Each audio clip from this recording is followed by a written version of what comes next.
Assalamualaikum warahmatullahi wabarakatuh. Bagaimana kabar kita hari ini anak-anak? Semoga kita selalu diberi kesehatan dan selalu menjaga kebugaran, apalagi di masa pandemi ini. Sebelum kita memulai pelajaran kita hari ini, kita berdoa terlebih dahulu menurut agama dan kepercayaan masing-masing. Silakan.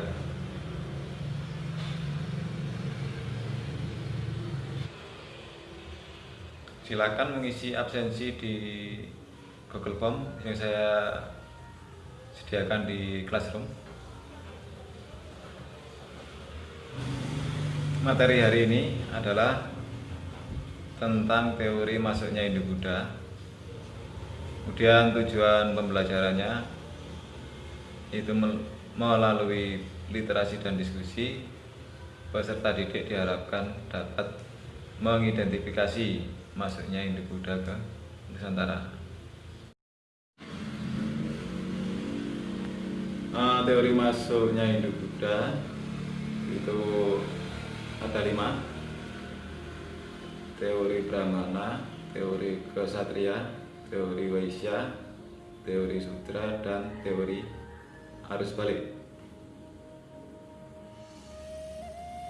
Teori Brahmana ini dikemukakan oleh Van Leur. Teori ini menyatakan bahwa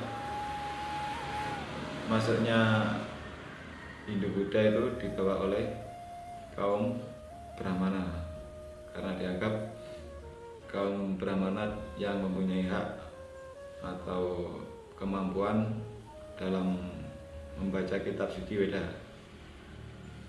dan secara mendalam memahami agama Hindu secara utuh dan benar. Nah, di sini juga ada kelebihan dan kelemahan teori Brahmana. Ini pemantiknya. Apa yang menjadi kelebihan dan kelemahan teori Brahmana? Kemudian yang kedua, teori Ksatria. Teori ini dikemukakan oleh Nehru dan Manjudar. Teori ini menyatakan bahwa penyebaran agama dan kebudayaan Hindu ke wilayah Nusantara dilakukan oleh kaum Ksatria karena bisa melarikan diri ke Indonesia atau membentuk koloni, itu menguasai daerah Nusantara. Nah, di sini juga ada kelemahan-kelemahannya dari teori ini. Dan teori Waisya ini dikemukakan oleh N.J. Krom dan R.K. Mukherjee. Teori ini menyatakan bahwa penyebaran agama Hindu di Indonesia dibawa oleh orang-orang India dari kasta Waisya atau dagang. Nah, karena dagang ini menunggu pergantian musim angin muson itu. Kalau berangkat itu menunggu angin ke timur dan pulangnya menunggu angin ke barat. Nah, selama 6 bulan ini pedagang ini juga berinteraksi dengan masyarakat lokal, kemudian mengenalkan kebudayaan Hindu-Buddha. Dan ini juga ada sisi kelemahannya. Kemudian teori Sudra. Teori ini menyatakan penyebaran agama Hindu dibawa oleh orang-orang India berkasta Sudra. Mereka ingin mencari kehidupan yang lebih baik di wilayah lain. Nah, maksudnya agama Buddha ini ada pendapat para pedagang, ada pendapat Dharma Buddha. Nah, para pedagang ini tinggal selama 6 bulan dan berinteraksi dengan masyarakat lokal. Kemudian pendapat Dharma Duta ini orang-orang yang bertugas menyebarkan agama Buddha.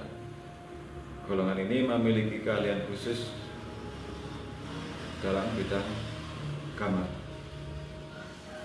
Nah, di sini saya tampilkan video tentang proses masuknya Hindu Buddha ke Indonesia. Bisa dilihat sendiri.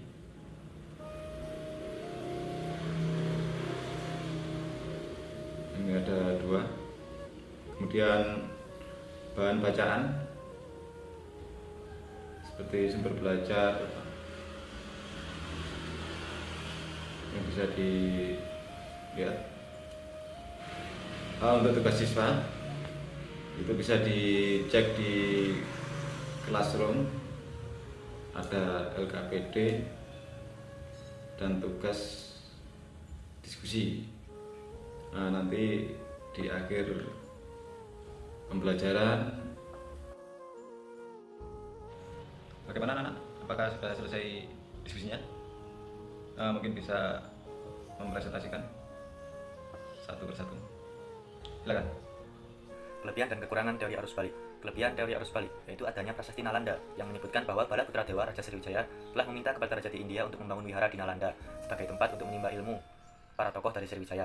Permintaan Raja Sriwijaya itu ternyata dikabulkan. Dengan demikian, setelah para tokoh atau pelajar itu menuntut ilmu di sana, mereka kembali ke Indonesia dan merekalah yang selanjutnya menyebarkan pengaruh Hindu Buddha di Indonesia. Sedangkan kelemahan dari teori arus balik adalah kemungkinan untuk orang Indonesia belajar agama Hindu Buddha di India kecil karena pada masa itu orang Indonesia masih sangat bersifat pasif. Perkenalkan, nama saya Linda Nur Aisyah. Kelebihan dan kelemahan teori Brahmana. Menurut saya, kelebihan teori Brahmana adalah agama Hindu milik kaum Brahmana sehingga merekalah yang paling tahu dan paham mengenai ajaran agama Hindu. Prasasti Indonesia yang pertama menggunakan bahasa Sanskerta, sedangkan di India sendiri bahasa itu hanya digunakan dalam kitab suci dan upacara keagamaan.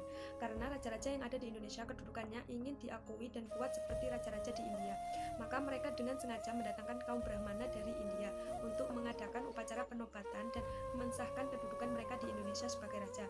Ketika menobatkan, raja kaum Brahmana pasti membawa kitab Weda ke Indonesia. Sebelum kembali ke India, tak jarang para Brahmana tersebut akan meninggalkan kitab Weda sebagai hadiah bagi raja.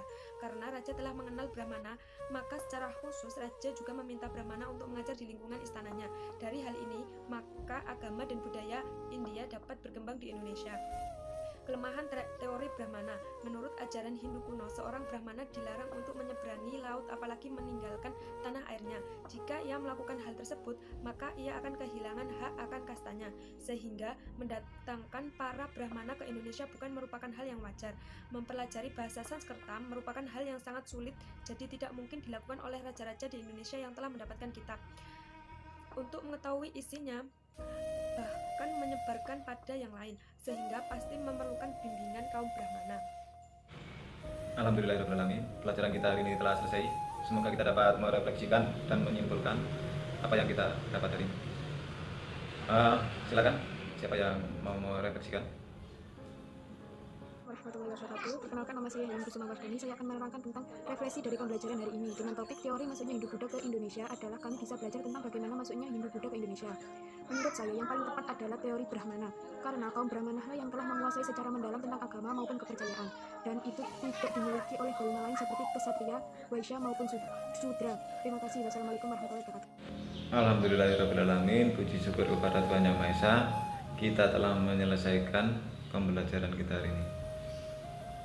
Semoga anak-anak tetap semangat belajar walaupun di masa pandemi ini, dan selalu menjaga kesehatan dan kebugaran. Terima kasih. Assalamualaikum warahmatullahi wabarakatuh.